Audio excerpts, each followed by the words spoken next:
और किसानों का जो आंदोलन है वो लगातार देश में चल रहा है। ग्लोबल स्तर पर इसे अब नोटिस भी किया जा रहा है। आपको बता दें कि किसानों के प्रदर्शन के चलते दिल्ली बॉर्डर समेत हरियाणा के कुछ जिलों में इंटरनेट सेवाएं बंद हैं।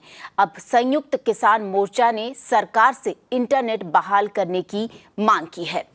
साथ ही आपको बताएं, संयुक्त किसान मोर्चा ने बयान जारी करके सरकार पर निशाना भी साधा है और कहा है कि किसानों के प्रदर्शन को राजनीति के जरिए खत्म करने की कोशिश की जा रही है।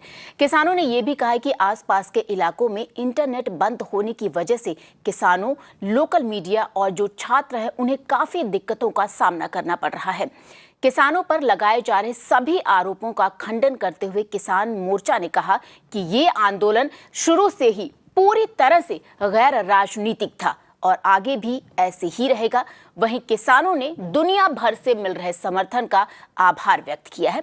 इसके साथ ही आपको बताएं कि आंदोलन का समर्थन करने वाले लोगों को ट्रोल किए जाने की निंदा भी किसानों द्वारा की गई है। केस करा है, मतलब आंदोलन हो रहे हैं, वे एक तरफ केस कर रहे हैं, तो इसका मतलब बातचीत का माहौल अभी नहीं बना रहे। हमारे आंदोलन चलते रहेंगे। अभी ये वैचारिक क्रांति है, विचार से उत्पन्न, और ये फोन सर व्हाट्सएप से थोड़ा चलती है, ये तो विचार से चलती है। जो फसल अपनी आधे रेट में बेच रहे हैं उसकी क्रांति है। आंदोलन तो किसान चलाएगा, इसका जो नेता है वो किसान है।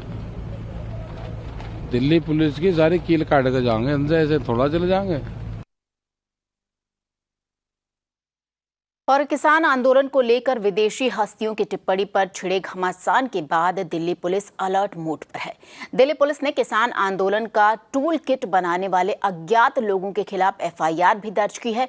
पुलिस ने देशद्रोह और आपराधिक षड्यंत्र का मामला दर्ज किया है। आपको बता दें कि क्लाइमेट एक्टिविस्ट ग्रेटा थनबर्ग ने टूल किट शेयर किया था, लेकिन जल्द ही ग्रेटा ने अपना ट्वीट डिलीट करके नया टूल किट साझा किया था।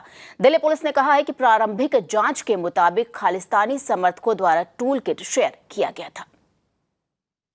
जो टूल किट का मामला है वो बहुत गंभीर है और साफ होता है कि कुछ ताकतें, विदेशी ताकतें भारत को बदनाम करने की साजिश कर रहे हैं।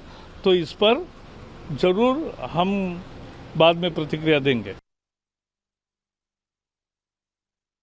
और इस पर और ज्यादा जानकारी देने के लिए हमारे सहयोगी आलोक सिंह इस वक्त हमारे साथ फोन लाइन पर जुड़े हैं। लगातार आलोक भी अपनी नजर इस जो किसान का आंदोलन है उस पर बनाए हुए। जी आलोक, एक पूरी तरीके से देखें तो किसान आंदोलन एक ग्लोबल स्तर पर पहुंचा। उसके बाद ग्रेटा थनबर्ग की अगर बात करें तो उनका ट्वीट जो था, एक बार ट्वीट किया टूल किट पर, उसके बाद डिलीट किया। तो किस नजरिए से आप इसको देखते हैं और क्या कुछ और जानकारी है इस बाबत? देखिए, ग्रेटा थनबर्ग जो हैं वो एनवायरमेंटलिस्ट हैं और स्वीडन की रहने वाली हैं, और उन्होंने ये ट्वीट किया था, टूल किट डाली थी जिसमें बहुत सारे ऑब्जेक्शनेबल कंटेंट थे।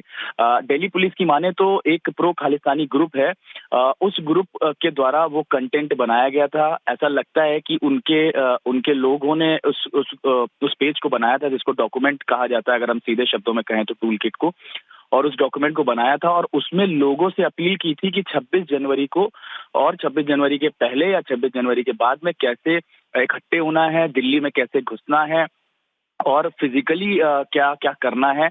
ये सब सारी चीजें अलग अलग पॉइंटर्स दिए हुए थे। तो एक तरीके से अपील की गई थी। इसी को देखते हुए दिल्ली पुलिस को ऐसा लगा कि ये जो डॉक्यूमेंट है वो कहीं ना कहीं प्रोवोक करता हुआ है लोगों के लिए, और उसके बाद अगर हम कहें तो उसी तरीके का एक्शन प्लान था जो 26 जनवरी को हुआ। एकदम सेम जो चीजें उस कंटेंट में लिखी हुई थी, उस डॉक्यूमेंट में लिखी हुई थी, वैसे ही हुआ। इसी के कारण से दिल्ली पुलिस ने 3 अलग अलग धाराओं में केस रजिस्टर किया है। हालांकि टूल किट के निर्माताओं के खिलाफ केस रजिस्टर किया है, अभी उन्होंने किसी को नेम नहीं किया है। आपको याद होगा कि ग्रेटा थनबर्ग ने ही इस टूल किट को डाला था, लेकिन तुरंत डिलीट कर दिया था और फिर दूसरा tool kit, updated tool kit डाल दिया था। तो फिलहाल वो जांच के दायरे में आएंगी या नहीं आएंगी वो इन्वेस्टिगेशन का विषय है। लेकिन हाँ, जहां तक हमारे सूत्र बताते हैं दिल्ली पुलिस के, जरूर उनसे बातचीत की जाएगी, नोटिस भी हो सकता है भेजा जाए, लेकिन फिलहाल वो नामजद नहीं है, उनका नाम कहीं पर भी एफआईआर में नहीं है।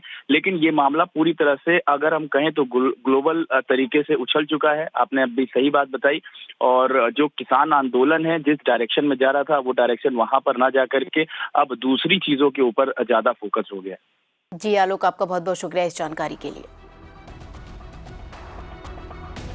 और आपको बताएं कि भारत ने प्रतिबंधित Khalistani terror group Sikh for justice की जांच करने के लिए 5 देशों से सहायता मांगी है। एनआईए ने अमेरिका, ब्रिटेन, कनाडा, डेनमार्क और स्वीडन से सिख फॉर जस्टिस के खिलाफ जांच के संबंध में जानकारी मांगी है। आपको ये भी बता दें कि एनआईए खालिस्तान संगठनों से जुड़े 2 अलग-अलग मामलों की जांच कर रही है। We have issued a mutual legal assistance request to USA for investigation in the matter of Sikhs for Justice referendum 2020. And as per procedure, the request has been sent directly by concerned authorities to the US Department of Justice. और किसान प्रदर्शन को लेकर अमेरिकी सरकार की टिप्पणी का भारत सरकार ने जवाब दिया है। केंद्र ने कहा है कि अमेरिकी सरकार की इस टिप्पणी को संपूर्णता में देखा जाना चाहिए। इससे पहले जो बाइडेन प्रशासन ने नए कृषि कानूनों का समर्थन तो किया था, लेकिन साथ ही ये भी कहा था कि शांतिपूर्ण प्रदर्शन किसी भी सफल लोकतंत्र की पहचान है। केंद्र सरकार की ओर से ये भी कहा गया है कि किसी तरह की हिंसा ना हो, इसलिए दिल्ली बॉर्डर्स पर इंटरनेट बंद किया गया है। केंद्र ने ये भी कहा है, आपको बता दें कि 26 जनवरी को लाल किले पर हुई हिंसा ने भारत में उसी तरह की भावनाएं पैदा की जैसा अमेरिका में कैपिटल हिल पर हुई हिंसा के बाद देखने को मिला था।